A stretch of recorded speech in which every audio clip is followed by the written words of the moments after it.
৭৬তম প্রজাতন্ত্র দিবস। তোমরা জানো আমাদের দেশ 1947 সালে স্বাধীন হয়েছিল, কিন্তু সত্যিকারের মানুষ স্বাধীনতার সুখ পেয়েছিল 1950 সালে 26শে জানুয়ারি থেকে। এবং ভারতের সংবিধান রচনা করেছিলেন একজন, কতদিন লেগেছিল সেগুলো নিয়ে কিন্তু আমি আর আলোচনা করবো না, যেহেতু সেগুলি আজ আলোচনা বিষয়। তো প্রতি বছর বিভিন্ন জায়গায় এই দিনটি কিন্তু পালিত। প্রথম প্রশ্ন, যে ভারতের সংবিধান রচনা করতে কতদিন সময় লেগেছিল, কে বলতে পারবে? ভারতের সংবিধান রচনা করতে কত বছর, কত মাস, কত দিন লেগেছিল, কে বলতে পারবে?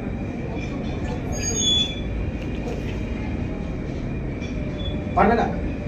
পরের প্রশ্ন, ভারতের সংবিধান কবে গৃহীত হয়? বলো। কত? 1949 সালে কত? তারিখটা বলতো।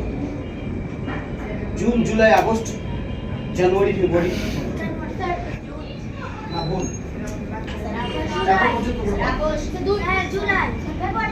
ভুল। আর বলতে হবে না? ভুল। পরের প্রশ্ন, ভারতের প্রথম প্রধানমন্ত্রীর নাম কি? কে পারবে? হাত তোলো। ভুল। ভারতের প্রথম প্রধানমন্ত্রী, তার জন্য একটা কলম জন্য জোরে তালি হবে। নেক্সট, ভারতের প্রথম রাষ্ট্রপতির নাম কি? কে বলতে পারবে? বলো। তুমি বলো। 1 2 3 টাইম আউট। গুড। তালি হবে। রাজেন্দ্র প্রসাদ, ঠিক বলেছো। পরের প্রশ্ন, কার গাড়ির নম্বর থাকে না? কে বলতে পারে? কার গাড়ির নম্বর থাকে? ভুল। ভুল। নেক্সট, কেউ পারবে তোমরা?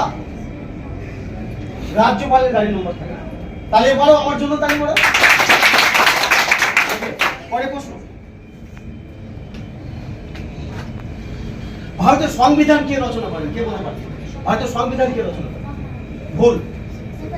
ভুল। ভারতের সংবিধান কে রচনা করেন? ভুল। না, ভুল। তোমরা শুধু পড়াশোনা করলেই ভালো হওয়া যায় না, ঠিক আছে?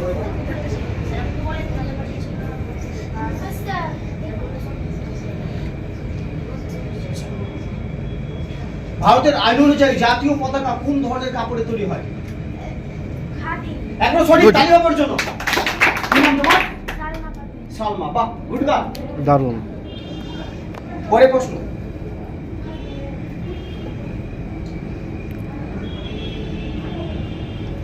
আচ্ছা, অশোক চক্রে কয়টি স্পক আছে? কয়টি? ভুল। 24টি। সঠিক তালি হবার জন্য। গুড। কোন দেশের জাতীয় পতাকায় সবুজের মধ্যে লাল থাকে? কি বলবো? তুই বলো। সঠিক তালি হবে এর জন্য। তালি ধরে পারো।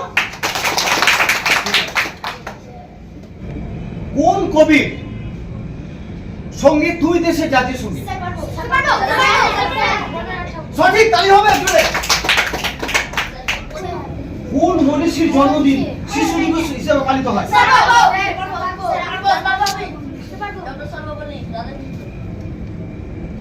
ভুল। সঠিক তালি হবে। তালি হবে। ভুল বলেছো। বলো, ক্যারেঙ্গে না মারেঙ্গে, কে বলেছিল? গুড।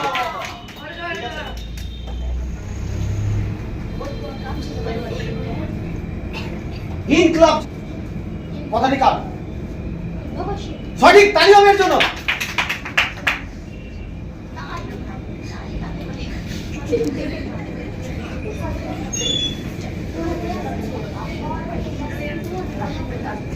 ভারতের বর্তমান রাষ্ট্রপতির নাম কি? কে পারবে? সঠিক তালি হবে।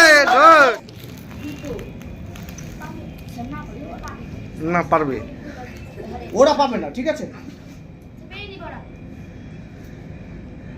প্রজাতন্ত্র দিবসে মহাত্মা গান্ধী, না সরি আমি আবার বলছি, কেটে দাও।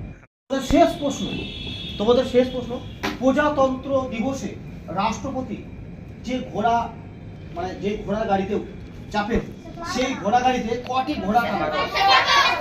সঠিক তালি হবে। ওর জন্য তালি হবে। কি নাম তোমার? সারফরাজ। সঠিক। এবার মেয়েদের জন্য লাস্ট কোশ্চেন, মালদা জেলায়, স্যার ঠিক আছে? হাত তুলে- তিনটে যে বলতে পারবে তাকেই কলম হ্যাঁ, দেবো। এই তিনটে হাত প্রশ্ন। তুলে আছে আগে থেকে। মালদা জেলায় 3 মহান সংগ্রামী মানে স্বাধীনতা সংগ্রামীর নামে, 3 জন স্বাধীনতা সংগ্রামীর নামে 3টি মার্কেট আছে। ওই মার্কেট 3টির নাম কে পারবে? না, মেয়েরা বলো। অতুল মার্কেট, তারপরে নেতাজি মোড়, হ্যাঁ নেতাজি মোড়, মোড় কেন হবে? মার্কেট, নেতাজি মার্কেট, হ্যাঁ। আর একটা আপনার স্যার পারবো বলো। রবীন্দ্রনাথ মার্কেট। না, ভুল, স্যার 2টা পেরেছো। নেক্সট কে পারবে? স্যার আরেকটা মার্কেট।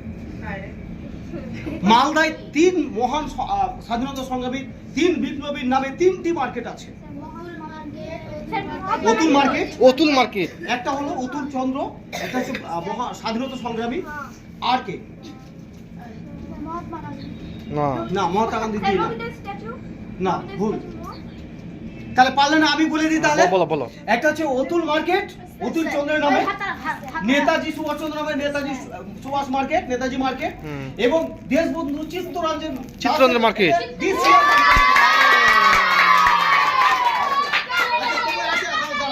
কোথায় কাছে, কোথায় কাছে? আমি নিবো না, যেহেতু আমি পেরেছি, আর পারবো, আমি তালি নিয়ে নিচ্ছি। এখনো এই প্রশ্ন মেয়েদের জন্য আছে।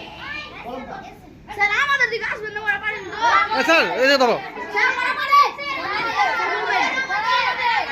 স্যার আমাদের এই বলতে পারবে যেটা বলেছে, হুম। সেটা হচ্ছে যে আমাদের আজকে লাস্ট প্রশ্ন, আর এটা মেয়েরা পাবে, ছেলেদের ধরা হচ্ছে। সেটা হচ্ছে যে 3 মহান বিপ্লবী রাইটার ব্রিটিশ অভিযান চালিয়েছিল এবং তারা তাদের স্মৃতি রক্ষার্থে সেখানে একটা জায়গার নাম বিবাদী বাগ রাখা হয়েছে। বিবাদীর পুরো নাম